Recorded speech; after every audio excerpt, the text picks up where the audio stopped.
Good morning. Hapit na alas 10 karon pa ko na hingbangon. Galuto ko itlog nga gibutangan ako og talong gibutangan og itlog no. Kani pamahaw ja. Nay ginamos gamay. Yeah. Ahong gihulat ahong binaji to nag-train og kanang nay driving. Pero wa pa man siya maabot magkaon na lang ko. Hingkaon inom ko kape kanihas buntag.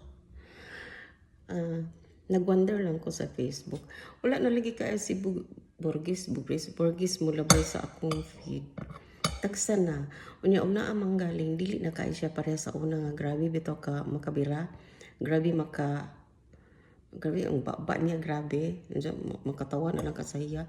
Wala sad ko makakita ni Magno. Asa naman sila? Asa naman sila?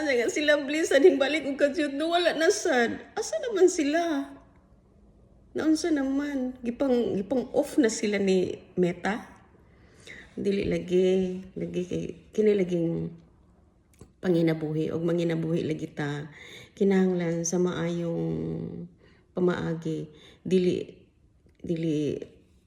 mahimo nga na atay masagasaan bisag buang bisag kriminal o kinsa pa na sila nga atong gikuanan niya kanang oral defamation mo na siya good niya libel mga ingon ana ba.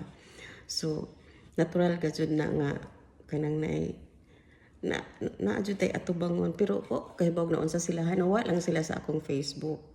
Na sige pang off na ni Meta kay murag nagreklamo naman ang big house na kanang kuan murag nagsulat sila address to the management of Facebook, to the owner directly, just like that, the founder mga yun ana. So okay ra kay musamot mo kagubot og daghan pa kay mga iso pasagdan nato na sila pikas-pikas kay kanang mga tawo nga hingtabang sa atong gisuportahan mga professional na sila, mga banggiitang abogado na sila. Sila ang nahibaw ug unsay ilang buhaton. Kita ani nga mga kuan lang bisan tuod og nahibaw ta pero dili na pang mga joy na mga deep in that na pay mga arguments din na nga di gyud nato kaya nga ato bangon. Mo na nga kalma lang ta kay the more nga very aggressive ang mga tao, the more nga magkagubot ang kalibutan, the more nga mohagba ang ekonomiya. Kay kuan mangod isahay na lang ta ani paningkamot. Pasagdan na lang nato. Sa bagay, mo iyan pasagdan nato ang Ginoo dugay jamo.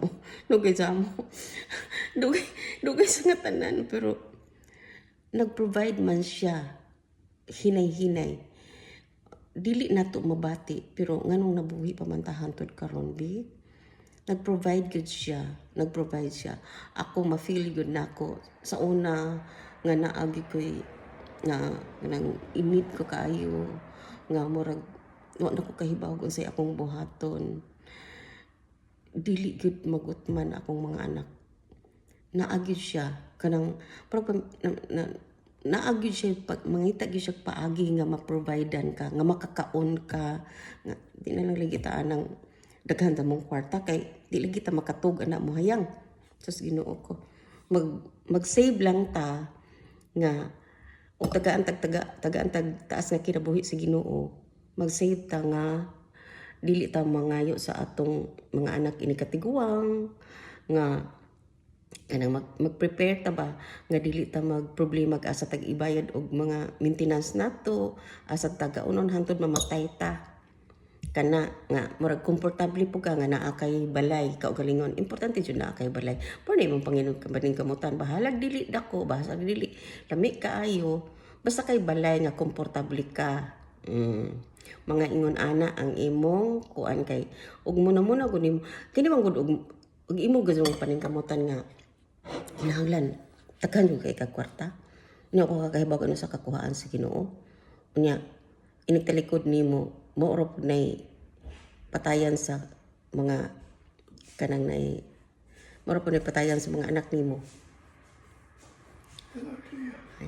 or punay patayan sa mga anak nimo. Mao na nga ipahilo na iplastar og maayo. Tagaan lang importante ihatag nato sa atong mga anak edukasyon. Edukasyon, sakto nga pagkaon, sakto nga shelter, mga ingon ana. And then after that, kung di pa lisod mo sa pangitag trabaho ang mga bata sa Pilipinas, support lang gihapon ta sa ginikanan hantod makapundar ang atong mga anak. Muna trabaho nato mga ginikanan nga suportahan ang mga anak hantod nga mahiluna sila. At the same time, ikaw pod ginikanan mag-save kag para sa imuhang kaugalingon. Ayaw pasag di imong kaugalingon. Kinahanglan na kay imong set aside para sa imuhang kaugalingon. Kay simba ko imong mga anak dili mo tabang nimo kay kinarang mga anak. Kung single pa sila, sorry for this ha, pero kasagaran manggod. Very practical.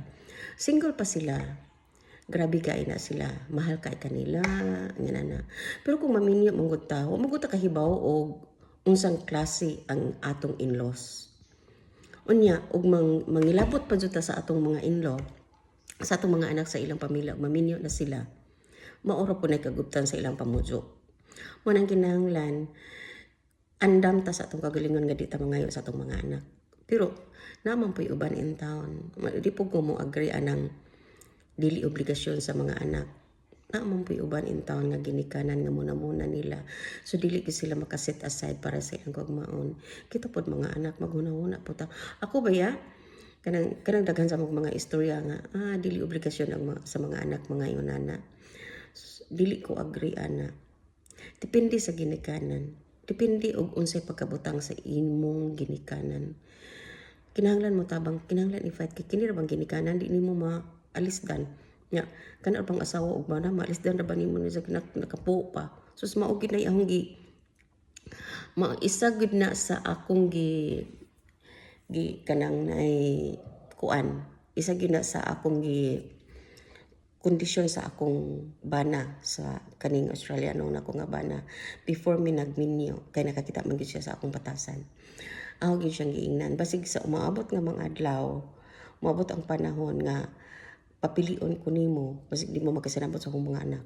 Papilion ko nimo og kinsa ikaw ba o akong mga anak. Karon pa lang aho na kang tubagon. Bisag unsa ka pakabuutan, bisag unsa ka buang sa akong mga anak jud ko ug wa na gyud ko'y choice. Pero nagpasalamat lang po ko nga amigo damo sila sa akong mga anak. Pinangga mas ma-feel pa nako nga pinangga nila ang ilang daddy kaysa ako Pero ganahan kay ko, okay ra gyud ko. Kay pinangga man pod very kind man pod akong bana sa iyang mga step children man nga. Ingon na lagi depende po sa sitwasyon kay naman po ubang wala sa isa sa mga pag-raise ang resulta sa batasan sa imong anak pero nagdi na sila kaugalingong batasan. Mao nay atong paninggamutan nga dili moabot sa atong kinabuhi.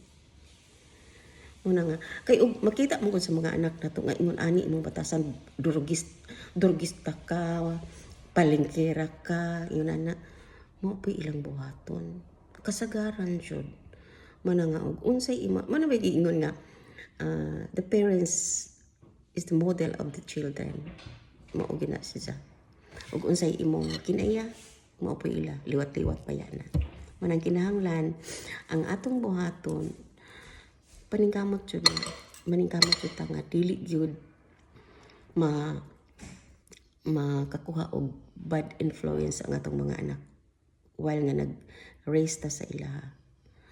Okay, makaon ako. Bye-bye. Have a good day, everyone. Thank you for watching. Please like and subscribe. Bye-bye.